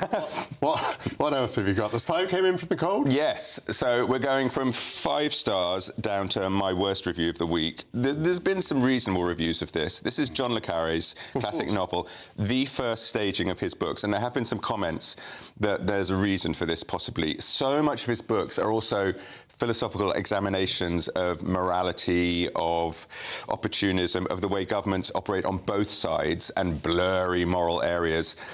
And there's so much interior thought going on as well. So putting this on a stage is at Soho Place. Last year was at Chichester, but this time it's in the Round. You can't have sets in the Round because you block people's sight lines. So a bit like Hunger Games, for me, there was an awful lot of people coming on, walking around in circles, carrying chairs, taking chairs back off to create a sense of place and of atmosphere. Didn't work for me. Russia, well, sorry, we're not in Russia. We're in the Cold War, Berlin, 1961. Wall's just gone up a couple of months ago, and Alec Lemus is our man on the ground. He's the head of the Berlin station. His last asset in East Berlin has just been killed literally in front of him, making for the wall. He hates Mundt, who's his opposite in East Germany, who was a Nazi and is now a communist, very opportunist. Wants out, he wants to come in from the cold, but back in London he's persuaded, manipulated into one last try to bring Mundt down by posing as a defector. I mean, what you're saying there is that it's a fantastic story of its time. Such a good story. And the thing with Le Carré is you've got this sense of all these kind of metronomic machinations all ticking and whirring away underneath, and you're just waiting. You want to feel that it's more clever than you are, and you're waiting for the final reveal. And it's all sort of there, but when it came, I just shrugged. And then there is supposed to be this grand, dramatic, gut-wrenching finale. I couldn't have cared less, Michael. I'm sorry. Awful. So not happy with that one. On at Soho Place. So we don't go to Soho Place? We do not. What we do is we start, which I'm starting to do, get out of London a little bit. So last time I was in Manchester. This time I was at the Mill at Sonning. It's just outside Reading. It's also become a little bit well known because it backs onto George Clooney's house. So I had to be restrained from hurling myself into the weir and the lock and splashing for George. But this is one of the very few remaining dinner theatres very much. They're changing it next year, but this is you only go in and have either lunch or dinner and a show. Right. So I'm sitting at my table, eating my food. Before. There's a theatre there, I think it's 260 capacity, gorgeous little space. They've won awards, like national awards for theatre. They have fantastic productions. My Fair Lady, Lerner and Loewe, glorious classic, little bit problematic in the sense of now, very much, Professor Higgins is not a misogynist, he's just unbelievable snob. A little bit of mansplaining going on, yes. So but it's also a class thing. He just assumes that the world is how he sees it. And Eliza, the big question is whether she should go back to him at the end. So she's the flower girl with the terrible vowels and, "Here, mister, buy some flowers." And he takes it as a challenge to pass her off as a duchess. The songs are gorgeous, we know this. I think it's a cast of 14. So apart from Eliza and Higgins, actually, everybody else is doubling and tripling on roles. Stunning young talent in the company. Really great people on the double and tripling roles I kept spotting. And they're changing from market workers to people at the Ascot races, and their faces change and their posture changes. And have they had to change much of the dialogue? No. So they've left it as is. Left it as a period piece. The choreography is glorious. Really clever, fast set changes. When they go to the races, everybody comes on and sort of prances like horses with their feet, and the gentlemen's spats and shoes look like hooves. It's so very inventive. This is what you can do with a small space. Oh, wonderful. And this is what you can do when you go and see shows outside London in small theatres. You can get these incredible treats. So I can't encourage people enough to go and see something like this. It was gorgeous. Really, really loved that. And that one's on. That's on at Sonning until January the 17th, so you have time. Only 260 tickets a night, but nonetheless you have time. And you've got to have dinner. And there's matinees as well. And then next year they're going to change it so there are some seats sold where you can just buy the ticket. But I have to say, this is really encouraging that I'm going to get out of London and see how much creativity there is out there. And also people coming in for an event to see. We think you ought to get out there. We absolutely... And not come back. I didn't mean that at all. Now, yeah, I'm loving it. Many people associate Christmas with ballet, with the Nutcracker. Yes. And there is a Nutcracker, or probably more than one. There's lots of Nutcrackers. There's the English Nationals, there's Birmingham Royal, there's lots of variations. There's Nutcracker Noirs happening and drag Nutcracker. It's happening everywhere. Obviously, to some people, the gold standard is the Royal Ballet's Nutcracker. That's Sir Peter Wright's production, and I was there on press night. And he came out, it was his 99th birthday, so we're rooting for him to make it to 100, and it was just a really beautiful end to a beautiful evening. It's a sumptuous production. It's gorgeously done. When that Christmas tree, she goes in, she dreams, and the tree grows, and Tchaikovsky's music's swirling, and then the strings are tinkling, and then this rain of golden glitter comes down. It appeals to me, and the little girl inside of me, or whoever it is. It's just a beautiful production. This trick with the Christmas tree must be decades and decades old, and yet it's still. And where do they put it in between? Where do they hide this thing? It's just, it's incredible. It's a beautiful production. But what I really want to stress is this one, as often with the Royal Ballet, is being screened live in cinemas. So that, I think, is on December the 10th, and then they'll show reprises of that from the 14th. But you can actually, and I recommend going to see ballet in the theatre. You get the best seat in the house. In the cinema. Yeah. Best seat in the house, and you can see the feet. You get close-ups. Yeah. This is the costumes, the sets, everything. So this is gorgeous. Is how much effort they put into the television and cinema production, as well as into the production on the stage. Yeah. So it really is a terrific product. I sometimes like to see a production in both versions. Yes, absolutely. Marvellous, Stefan. Three raves, reviews, and one rant. One rant. Very good. That's a good balance for me. Thanks, Stefan. Coming up, it is beginning to look a lot like Christmas out there, and GBNews reporter Anna Riley has been circulating the atmosphere in Selby in Yorkshire. Just before we hear from her, the latest news headlines from Bethany Elsey.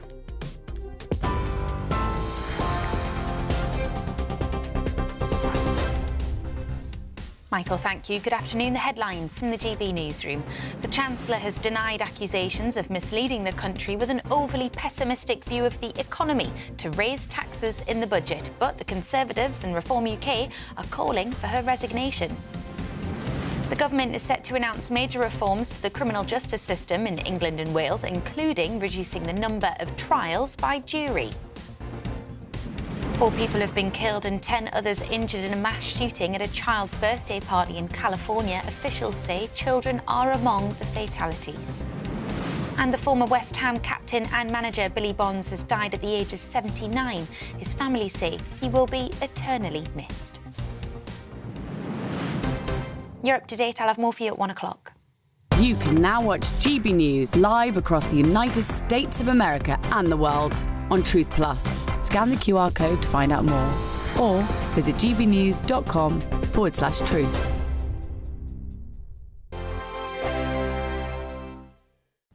Good morning and welcome to your latest GB News weather update from the Met Office. Yes, there'll be a few showers around for some of us today, but for most it's a fine end to autumn with some sunshine. It will turn wet and windy though from the northwest later today and more particularly tomorrow, and that's courtesy of this frontal system moving in from the southwest. An amber warning for heavy rain across South Wales already in place for Monday. But back to Sunday afternoon though, and it's a lovely sunny picture out there for most of us. Blue skies across for many areas, just 1 or 2 showers, mainly on North Sea coasts and some around Wales and Irish Sea coasts as well. But for most, there'll be some pleasant spells of sunshine, lighter winds than yesterday as well. And whilst chilly, temperatures in the mid-single figures in some northern areas, it shouldn't feel too bad in that sunshine. As we go into this evening, there'll still be 1 or 2 showers around across the south and the southwest, but these mostly isolated, so temperatures quickly falling away after dark underneath those clearing skies. Further west though, winds already starting to pick up across Northern Ireland, turning cloudy and wet with some heavy bursts of rain pushing in here, and that rain coming into western Scotland as well later this evening. Further east though, underneath the clearing skies, an early frost developing for some eastern parts of Scotland. Now, through the course of the night, we'll see that wind starting to freshen, turning windy in the west with gales developing through the early hours and turning increasingly wet for many areas as well. Weather warnings coming into place, yellow warnings for rain in some western parts of England and Wales, and an amber warning for rain developing across South Wales. So a very wet but milder end to the night for some of us. And it will lead into a windy and wet start to the day on Monday. So coastal gales for most of the day across the west, as I say, and some particularly heavy spells of rain running northwards across parts of Wales, northwestern parts of England, southwest Scotland. The rain tending to ease from Scotland and Northern Ireland otherwise, though. Some brighter skies here with some sunny spells and just a few showers. And look at these temperatures tomorrow, much milder than of late, highs of 12 or 13 degrees. Exciting news. Every Friday, my Patrick Christys Tonight Show is going to have a twist to it. We're welcoming some special guests. You. That's right, on Fridays I'm going to be doing my show in front of a live studio audience because this show is about you and what you have to say. It's going to be the same big debates, same big topics, same big opinions. But every Friday night at 9 p.m, you are invited to come on down to Patrick Christys Tonight to be a part of the action. Only on GB News, the People's Channel, Britain's news channel. Hi, I'm Michelle Dewbs, and my show is your opportunity to cut through all the noise and dive in headfirst to some robust debates. Ideas clash. Situation, isn't it? No, because the failure is you're deliberately avoiding my point. Nothing's held back. And if you think this is the end of it, wait for more. And we do not shy away from the difficult stuff. Sometimes I want to shake people and say, if only you understood. So join me on Dewbs and Co weeknights at 6 p.m, only on GB News, Britain's news channel.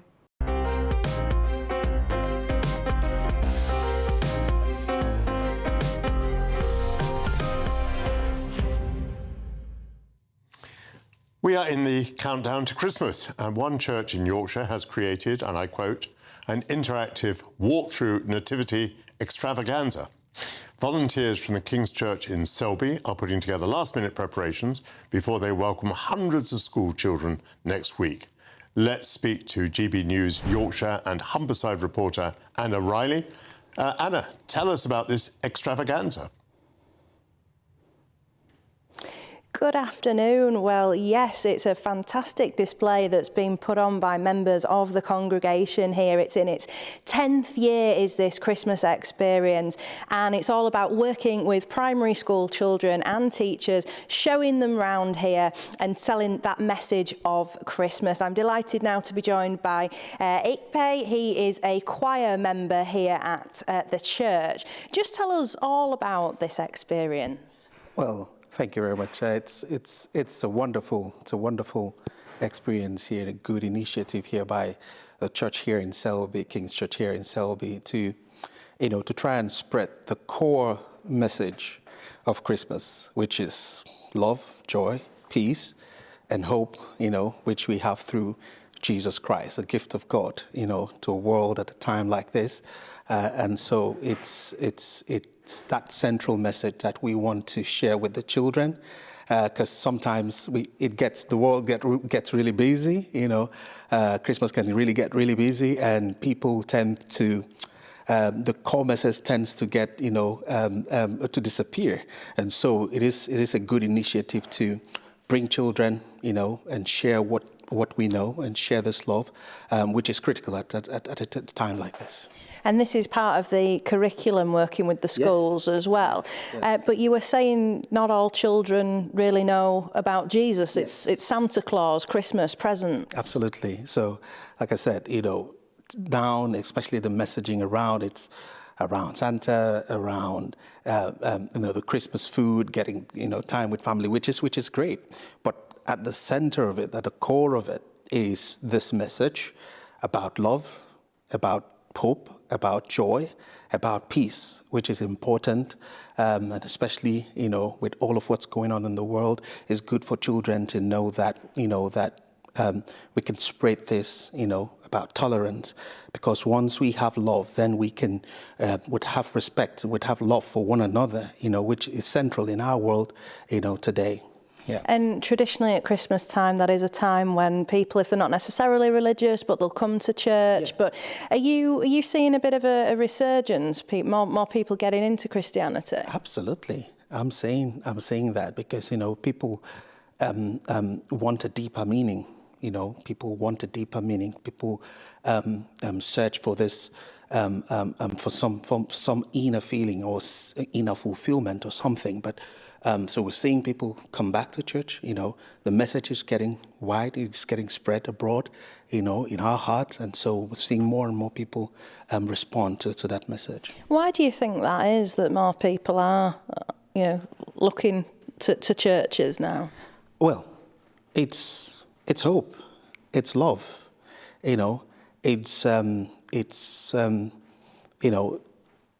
the Holy Spirit empowers us to do a lot of things, and so He speaks to us, He explains things to us and gives us that peace. And so people look for, in searching for the truth, would come to a point where, when they come and meet with the message of Christ, which is a message of hope, it's a message of love, it just has a way of transforming, certainly has transformed me. And how I relate with people and how I relate with the world and our family. So it's a wonderful experience. And so that is what we try to do. And here at King's Church, that's such a positive thing that we do, and see the lights just shine into our local community. And thereby, and as you can see, we're working with around 8 schools. Children from 8 schools will be coming through, hundreds and hundreds of children will be coming through and having this experience here at King's Church. So it's wonderful. And that's next week, and then you'll be gearing up for the Christmas concert. Yes, so the Christmas carol service is coming up on the 21st of December, and so we do this side by side while we're prepping for the Christmas experience. We also have rehearsal sessions for the Christmas carol service, which is again wonderful, another opportunity where we have a lot of people turn up, and so it's good to shout out and say, you're welcome, very welcome here in King's Church, and come celebrate with us, and let's celebrate in songs and in worshiping and our God and what He's done for us. Yeah. Thank you so much for speaking to us. And of course, there's a Christmas carol concert here as well, but there's the GBNews one as well on the 13th of December for people to attend as well. Anna, it's Michael here from the studio. Very interesting listening to Ikpe there, and I just wondered what we should make of that. I mean, on the one hand, he's talking about the message of hope and introducing children to the story of the baby Jesus. On the other hand, he also said that many kids actually are learning at home, or until now have only heard about Santa Claus. So do we have an idea which way this is going? Do we think that the Christian message is, as it were, on the increase, or is it in retreat? What's been your feeling, Anna, as you've gone around? Well, speaking to members of the congregation today, throughout the morning and this afternoon, they're saying that there is a resurgence that they feel in Christianity, that people are looking for something, and they believe that is Christianity. I mean, I know when we saw as well that the tragic assassination of Charlie Kirk in America, we did see a lot of outpouring of Christianity there as well, and that's what brought people together. So no, from what I'm hearing from this church today, it's a resurgence. It's teaching children more about it, and also more adults coming along as well to the church here in Selby. Well, we can certainly understand why people might feel that they're in need of a bit more love and a bit more hope. Thank you very much indeed, Anna Riley, speaking to us there from Selby, and I hope they will have a marvellous celebration. Still to come, we'll be hearing how the Scots across the world celebrate St Andrew's Day. GB News Scotland reporter Tony Maguire has a special report, and his fellow Scot and journalist Kevin Schofield will share what the day means for him. But first, if you're in search of some holiday sun, here's the forecast for some of the top European destinations. You're looking happy. Well, the forecast looks good. So you've sorted the travel insurance then? All Clear Travel Insurance sponsors GB News Travel Destinations Forecast. Hello there, and this is your holiday forecast from the Met Office. It's a little bit changeable across Europe over the next week or so. We do have a few showers across the Canary Islands to begin with, but some nice bright sunshine for Spain, maybe just feeling a little bit cooler than normal here. For northern Italy, we do have some heavier showers to begin with, and we do have some nice bright sunnier spells for Greece. Now, it does remain a bit unchangeable over the next few days, but for Tenerife, the temperatures are slowly on the rise. All Clear Travel Insurance sponsors GB News Travel Destinations Forecast.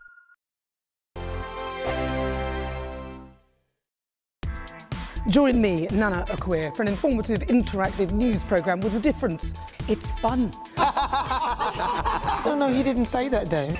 I'm so surprised. I think there's an element of truth to that. Join me from 3 p.m. every weekend, only on GB News, Britain's news channel.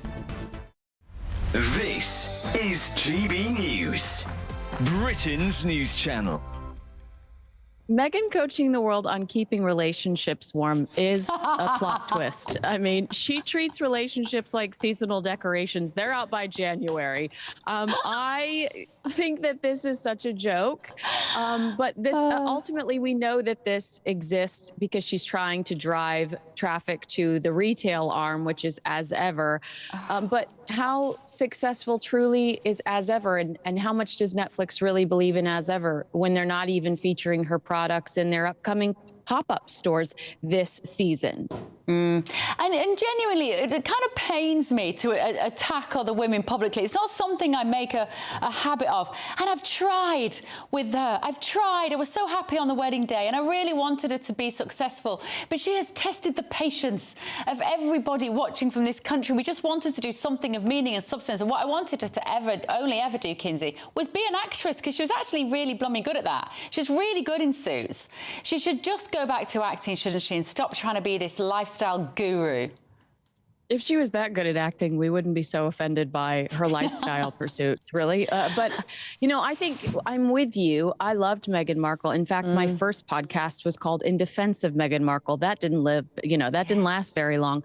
I think the reason that you and I are frustrated by her is because she looks to be destructive towards the British royal family, to critique the British royal family, to tear them down, but also wants the perks, continues to utilize that title, and continues to utilize that proximity to create professional opportunities for herself and to monetize her lifestyle. And that's not fair. If these people are so terrible that on Christmas Day, you won't be speaking to them or your own family. GB News, the People's Channel.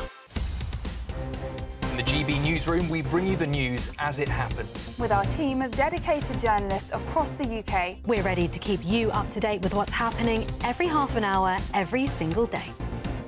Bulletins here on GB News, the People's Channel, Britain's news channel. Britain was once the envy of the world. But look around. A nation that no longer knows what it is or where it's going. A country that's broken. How do we fix Britain? How do we bring it back? Friday night with Matt Goodwin at 8 p.m, only on GB News.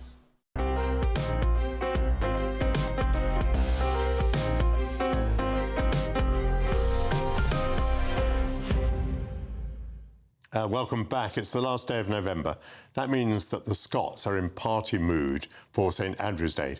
The East Scottish town that is named after St Andrew held its annual hoolie yesterday, and all day they were singing and dancing, and they may have had a cheeky whiskey or three. GB News Scotland reporter Tony Maguire was there for us and survived. At the end of a cold, dark November, Scots raise a glass to their patron saint, St Andrew. In addition to being Scotland's patron, he's associated with singers, sore throats and gout?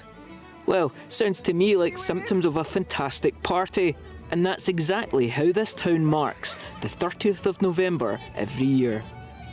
A decade ago, Bid St Andrews was set up to keep the East Coast town buzzing all year long. Georgia Heggie is running the show this year, tasked with making St Andrews shine for every local and visitor. So the Big Hoolie has really become a highlight in the town's calendar. It gets bigger and bigger every year, which is great. We're really trying to make St Andrew's Day just as big as St Patrick's Day and have everyone celebrating across the country, and we're better to come than the town of the patron saint himself. So. The Hoolie is always well attended by locals, but the big St Andrew's Bash has made quite the impact on some of the 700,000 people who flock here annually, especially those lucky enough to be here today. Why spend St Andrew's Day in St Andrews? Because you celebrate it, you know, it's fantastic, you still keep the culture going, and ultimately that's what these events are about. I really like it. I always come here in summer, but I never had like the opportunity to come this day, and I always wanted. Fantastic. Love it here. Brilliant day. People are really friendly, and we've met our new friend here, right? We bought off the main shed, right, which is a great place to buy things. One of the performers was St Andrews University student Jake Pollock. He's written a few songs about St Andrews, drawing inspiration from the connection he's made to this historic town. I feel like the town's changed me into a completely different person. Obviously, when I moved here I wasn't into golf at all. Now I'm obsessed. I was a bit manic. Now I've calmed down a bit, like the rest of St Andrews. The 30th of November is the supposed anniversary of St Andrew's death, crucified on a lopsided cross that later gained his name. 500 years later, that cross became the saltire, Scotland's heraldic flag, and to this day it's waved as a symbol of strong national identity. Don't believe me? Well, just you wait until the World Cup.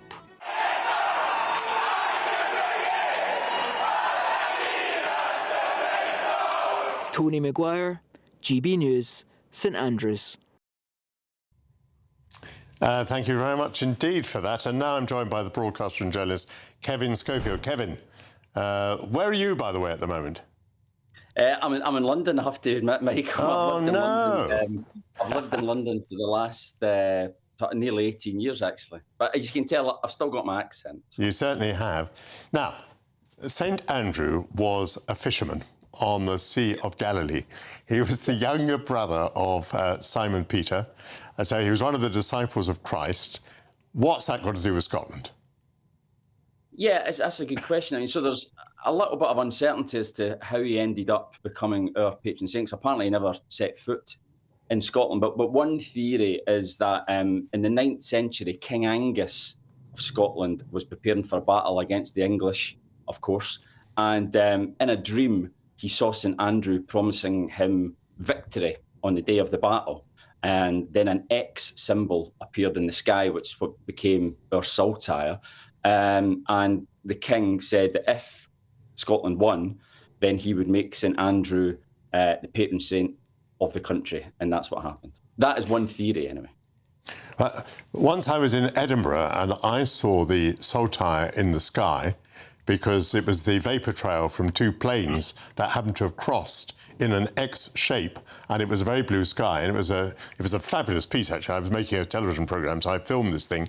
But I wonder how Angus II in 832 saw a saltire in the sky. That's a bit of a puzzle to us, isn't it?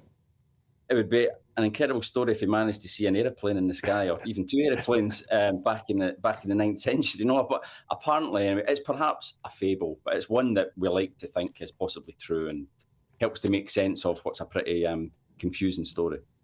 Anyway, I'm not knocking it because, of course, St. George was not in any way English either.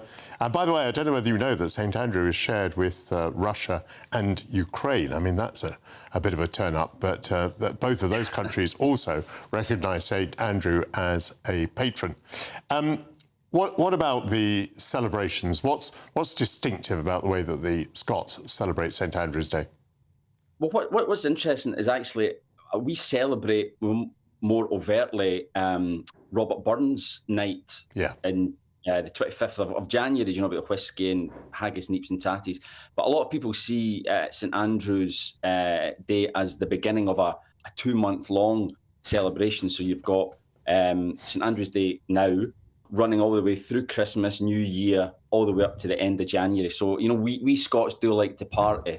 So not just content with having one patron saint's day, we like to have 2 months worth of celebration. So in terms of what we do, it's Robert Burns night probably is where they have the more traditional types of food, drink. St. Andrew's Day passes by relatively low key. It's not like St. Patrick's Day for the Irish, for instance, which is obviously a massive celebration around the world, whereas we tend to be a little bit more subdued on our national day.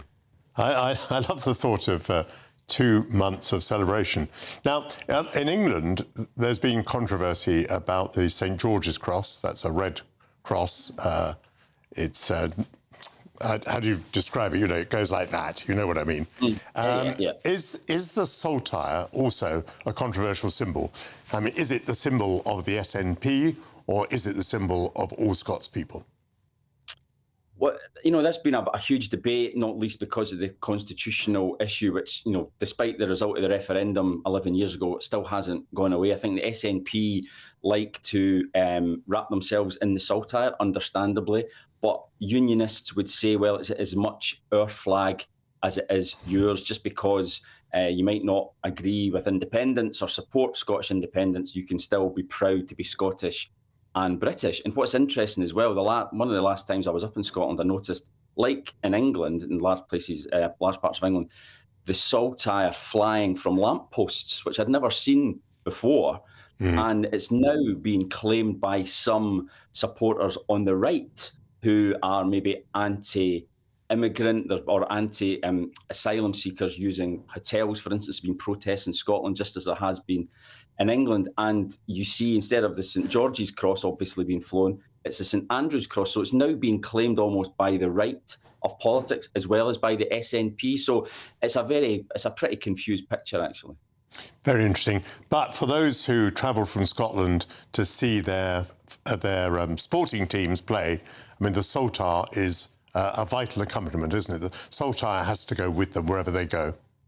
Yeah, there's a saltire. There's also the Lion Rampant as well. You see a lot of them at football and rugby matches. And of course, we'll be proudly flying the saltire next year in America, Canada, and maybe Mexico, because we've actually finally qualified for the World Cup for the first time since 1998, which is obviously very exciting for all of us. Well, I wish you, Kevin, a very happy St. Andrew's Day. I suppose your home in London is like Scottish territory, and I hope you have a simply splendid day with your family and with your friends. Thank you very much indeed, Kevin Schofield. Thanks, mate. Indeed. Thanks to all my guests who've joined me today for 2 hours of what I found to be fascinating conversation.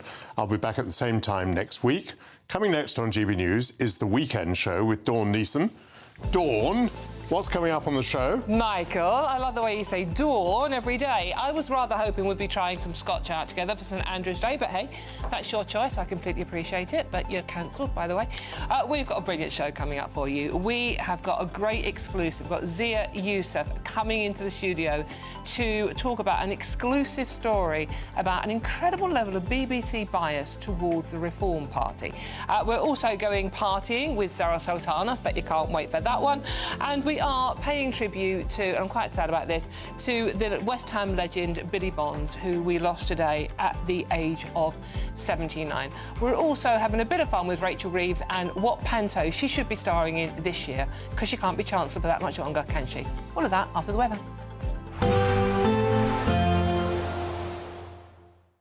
Expect warm spells with the odd rude interruption. Box Boilers sponsors the weather on GB News. Good morning and welcome to your latest GB News weather update from the Met Office. Yes, there'll be a few showers around for some of us today, but for most it's a fine end to autumn with some sunshine. It will turn wet and windy though from the northwest later today and more particularly tomorrow, and that's courtesy of this frontal system moving in from the southwest. An amber warning for heavy rain across South Wales already in place for Monday.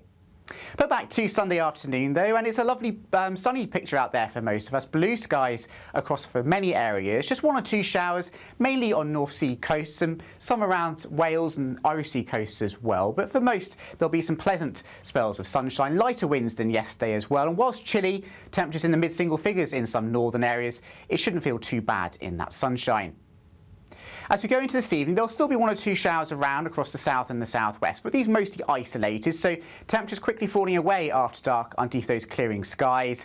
Further west though, winds already starting to pick up across Northern Ireland, turning cloudy and wet, with some heavy bursts of rain pushing in here, and that rain coming into western Scotland as well later this evening. Further east though, underneath the clearing skies, an early frost developing for some eastern parts of Scotland. Now, through the course of the night, we'll see that wind starting to freshen, turning windy in the west with gales developing through the early hours and turning increasingly wet for many areas as well. Weather warnings coming into place, yellow warnings for rain in some western parts of England and Wales, and an amber warning for rain developing across South Wales. So a very wet but milder end to the night for some of us. And it will lead into a windy and wet start to the day on Monday. So coastal gales for most of the day across the west, as I say, and some particularly heavy spells of rain running northwards across parts of Wales, northwestern parts of England, southwest Scotland. The rain tending to ease from Scotland and Northern Ireland otherwise though. Some brighter skies here with some sunny spells and just a few showers. And look at these temperatures tomorrow, much milder than of late, highs of 12 or 13 degrees. Expect warm spells with the odd rude interruption. Box Boilers sponsors the weather on GB News. It's the big one. Your chance to win a whopping £85,000 in tax-free cash. The largest cash prize we've given away to date. That's like over £7,000 a month extra in your bank account each month for 12 whole months. That's a year of yes. Yes to holidays, yes to treats, yes to shopping trips, yes to home improvements. For a chance to win £85,000 cash, text cash to 63225. One entry costs £2.50 plus one standard network rate message. Or text bonus to 63225. 5 entries cost £5 plus one standard network rate message. Go to gbnews.com/win. Entries start at £2.50. Call 0903 686 3232. Calls cost £2.50 plus your network access charge. Or post your name and number to GB18 PO Box 8690 Derby DE1 9TT. UK only. Entrance must be 18 or over. Lines close at 4 p.m. on the 30th of January. Please check the closing time if listening or watching on demand. Good luck. No matter the state it's in, this is our nation. Join me, Jacob Rees-Mogg, for a genuine, honest discussion on where we have been, where we are going, and where we are with the people who set the direction. Tune in to State of the Nation every Monday to Thursday, 8 to 9 o'clock. Only on GB News. Bold. They are under no illusion. Ray. Are you a human trafficker? Boundless. I've had enough of the nonsense, and I'm not afraid to say it. Don't get this on the BBC. Every weeknight, I tear through the headlines. The smell of gasoline. Should we be worried about it? From Westminster madness to cultural war chaos. What I'm going to do now is they are throwing things out the car as we speak. Get ready, Britain. Here we go. Patrick Christys tonight, weeknights from 9 p.m, only on GB News, Britain's news channel. At GB News, we love to hear from you, our loyal community. So drop us a line at gbnews.com/yoursay. There you can talk to each other and also to the presenters live on air gbnews.com/your say, because GB News is your channel, Britain's news channel. Hi, I'm Michelle Dewberry, and my show is your opportunity to cut through all the noise and dive in headfirst to some robust debates. Ideas clash. Situation, isn't it? Because the